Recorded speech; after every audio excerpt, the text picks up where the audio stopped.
Dragons, children of Akatosh, feared by all and understood by few. Their speech alone was able to command the elements and bend nature to their will. However, one person in Tamriel was able to bend these fierce creatures to theirs. The Dragon Queen started her journey through Skyrim as a Breton spell sword, wielding a weapon in her right hand while casting spells with her left. Her experiences surviving the frigid and often dangerous lands forced her to learn a wide variety of spells. She quickly became an expert in the three main types of destruction magic: flame, frost, and shock. However, her life made a dramatic change when she learned of her dragon blood and found herself on the island of Solstein. Here, she gained the Bend Will Shout from the Daedric Prince of Knowledge, Hermaeus Mora. Using this power, she was able to command the dragons of Tamriel rather than killing them, oftentimes even riding them into battle. This build utilizes the destruction, alteration, enchanting, alchemy, smithing, heavy armor, and one-handed skills. Though this build does not use alteration spells, the magic resistance perks in this tree are paramount. In order to take all three ranks of magic resistance, your alteration skill must be at least 70. Combined with the Breton's natural resistance to magic, and the Agent of Mara passive effect, you will possess a permanent 70% resistance to magic-based attacks. Next, in order to take the necessary perks in the destruction tree, your destruction skill needs to be at least 60. However, the expert level destruction spells will become available for purchase when your destruction skill hits 70. The necessary perks for this tree are all ranks of the augmented, flames, frost, and shock perks. Plus, you will need the destruction dual casting and impact perks to help you stagger enemies. The apprentice, adept, and expert destruction perks are also useful in reducing the magic cost of your spells. Your enchanting skill must be maxed out in order to take all the necessary perks under this tree. All 5 ranks of Enchanter, Insightful Enchanter, Corpus Enchanter, and the extra effect perk will maximize the effectiveness of your armor enchantments, while the Fire, Frost, and Storm Enchanter perks will maximize all elemental resistance enchantments, as well as your elemental damage enchantments on your weapons. Your alchemy skill should be maxed out as well to maximize the effectiveness of your potions. You will need to take all 5 ranks of Alchemist, then Physician, and finally the Benefactor perk.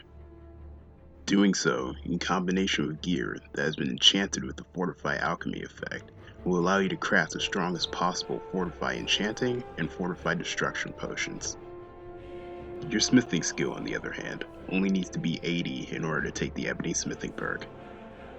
With this perk, you will be able to craft and improve style-rune weapons. However, I maxed out the smithing skill and took the Dragon Smithing perk in order to craft Dragon Blade armor, largely for aesthetic reasons. Though the armor that you choose to wear isn't too important, the type of armor is. The Heavy Armor tree gives you access to the Tower of Strength perk when the skill is at 50. This perk, combined with the Force Without Effort passive effect gained by meditating on the word Fus with Parthenax, will give you a 75% resistance to all stagger effects, which could save your life while riding a dragon. Finally, while not of grand importance, the one-handed skill will increase the damage of whatever one-handed weapon you choose to use. You should put points into Armorsman as this skill increases. Most of the armor, weapons, and accessories used in this build are custom enchanted. However, one of the most important items used here is the Amulet of Talos, which will reduce your shout cooldowns by 20%. Because this amulet takes up the spot of a necklace, you will be unable to reduce your spell cost to 0 by using an enchanted necklace. When maximizing the effectiveness of your enchantments, both a potion of Fortify Enchanting as well as the Azadal's Genius effect should be used. This effect can be achieved by wearing 4 of Azadal's relics. You will be able to enchant your armor, headgear, and a ring with up to 30% fortified destruction each. Doing so will reduce both the magic cost of spells and the charge drain of weapons that use elemental damage enchantments. Additionally, the Fortify Magicka enchantment will also help with the cost of spells. Destruction spells are of great importance, as they are one of the only means of attack you have while riding a dragon. Check the description for a link to the full list of the spells and shouts that can be used while riding a dragon. While on the ground, however, your combat options are much more diverse. An effective strategy of attack is to combine your magic with a one-handed weapon. Stalwart weapons are essential here, but the Stalwart dagger especially is useful for its fast swing speed. When enchanting, Stalwart weapons boost frost damage by 25%. This magnifies not only the frost damage enchantment, but also the chaos damage enchantment. In fact, the chaos damage enchantment receives a boost from all perks and equipment that increases elemental damage effects. And these effects do stack, resulting in an incredibly powerful boost, not only to chaos damage enchantment, but any secondary enchantment on the weapon, such as Magicka Absorption. For your standing stone, the Atronach Stone is a great choice, as it will maximize the strength of the Breton's Dragon Skin ability, temporarily giving you 100% spell absorption, making you effectively immune to any and all magic-based attacks.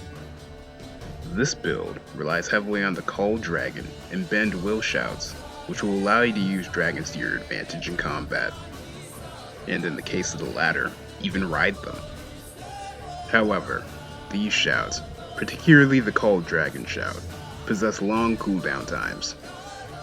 The Amulet of Talos helps to reduce the time between your shouts, but it is not the only way. Receiving the blessing from the Shrine of Talos reduces your shout cooldowns by an additional 20%. Additionally, the Dragon Aspect shout reduces the cooldown of your shouts by another 20%. With all 3 of these effects active, your shouts will recharge 60% faster, further maximizing the effectiveness of your Dragon Aid, making the Dragonborn into the true ruler of the Dove. Thank you for watching.